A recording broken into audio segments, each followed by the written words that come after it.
কখনো কি একটা পেন্ডুলামের দিকে একদৃষ্টে তাকিয়ে থেকেছেন? এর যে একটা ছন্দ আছে, একটা প্রায় সম্মোহনী গতি, বেশ আকর্ষণীয়, তাই না?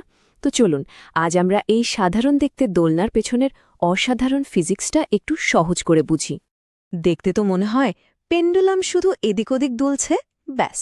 কিন্তু প্রশ্ন হল, এর গতিটা কি আসলেই এতটা সিম্পল, নাকি এর ভেতরে ফিজিক্সের আরও কোনো গভীর ব্যাপার-স্যাপার লুকিয়ে আছে?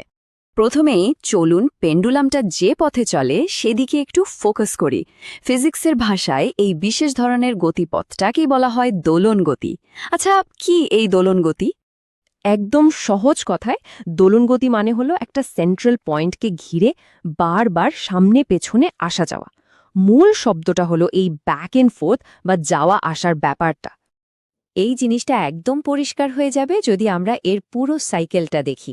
দেখুন, পেন্ডুলামটা তার স্থির অবস্থা থেকে, মানে রেস্টিং পয়েন্ট থেকে শুরু করে, তারপর একপাশে সর্বোচ্চ পর্যন্ত যায়, আবার সেন্টারে ফিরে আসে, এরপর ঠিক উল্টো দিকে সর্বোচ্চ পর্যন্ত যায়, আর সব শেষে আবার সেন্টারে ফিরে এসে একটা পুরো চক্কর শেষ করে।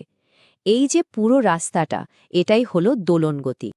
আচ্ছা, আমরা তো পেন্ডুলামের পথের গল্পটা বুঝলাম, কিন্তু এখানে আরেকটা দারুণ ব্যাপার আছে, আর সেটা হলো সময়, মানে এর ছন্দের গল্প।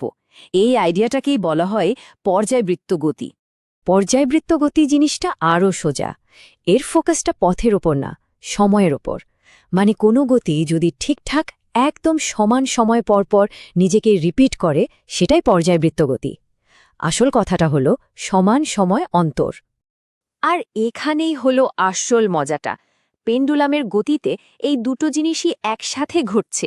মানে এটা একই সাথে দোলন গতি আবার পর্যায়বৃত্ত গতি। কিভাবে? দেখুন, দোলন গতি হলো তার পথের বর্ণনা, ওই যে যাওয়া আসার ব্যাপারটা, আর পর্যায়বৃত্ত গতি হলো তার সময়ের ছন্দটা, মানে প্রতিটা দোল শেষ করতে ঠিক একই সময় লাগে। কি দারুণ, তাই না? দুটো কনসেপ্ট একই সাথে। তো যেহেতু আমরা এখন দুটো মেন গতির ধরন বুঝে গেছি, চলুন এই গতিটাকে আরও ভালোভাবে বোঝার জন্য কয়েকটা জরুরি শব্দ বা টার্ম জেনে নেই। এখানে চারটা খুব বেসিক কিন্তু ইম্পর্টেন্ট টার্ম আছে। প্রথমটা হলো মধ্য অবস্থান, মানে যেখানটায় পেন্ডুলামটা স্থির হয়ে ঝুলে থাকে। এরপর চরম অবস্থান, এটা হলো দুলতে দুলতে দুই পাশের সর্বোচ্চ যে পর্যন্ত ওঠে। তারপর আছে একটি পূর্ণ দোলন, মানে এক পাশ থেকে অন্য পাশে গিয়ে আবার আগের জায়গায় ফিরে আসার পুরো সাইকেলটা। আর এই পুরো কাজটা করতে যে সময়টা লাগে, তাকেই আমরা বলি সময়কাল বা টাইম পিরিয়ড। এখন এই সময়কাল বা টাইম পিরিয়ড মাপার জন্য একটা ফর্মুলাও আছে। দেখতে হয়তো একটু ভয় লাগতে পারে, কিন্তু বিশ্বাস করুন, এর পেছনের আইডিয়াটা খুবই সিম্পল। পেন্ডুলামের ছন্দের সব রহস্য কিন্তু এখানেই লুকিয়ে আছে। চলুন ফর্মুলাটা একটু ভেঙে দেখি।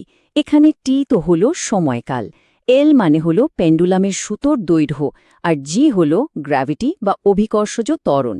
তবে এখানে সবচেয়ে ইম্পর্টেন্ট যে ব্যাপারটা মনে রাখতে হবে তা হলো, একটা পেন্ডুলাম কত দ্রুত দুলবে, মানে তার সময়কালটা মূলত নির্ভর করে তার সুতোর দৈর্ঘ্যের ওপর। ব্যাস এতটুকুই। তো আমরা একদম শেষে চলে এসেছি। এতক্ষণ ধরে যা যা আলোচনা করলাম, চলুন সবগুলোকে এক জায়গায় করে ফেলি। এই একটা কথাই কিন্তু আজকের পুরো আলোচনার সার।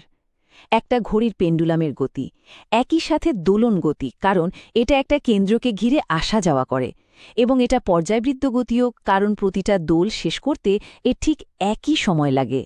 একটা তার পথ, আরেকটা তার সময়। আজকের মতো এখানেই শেষ।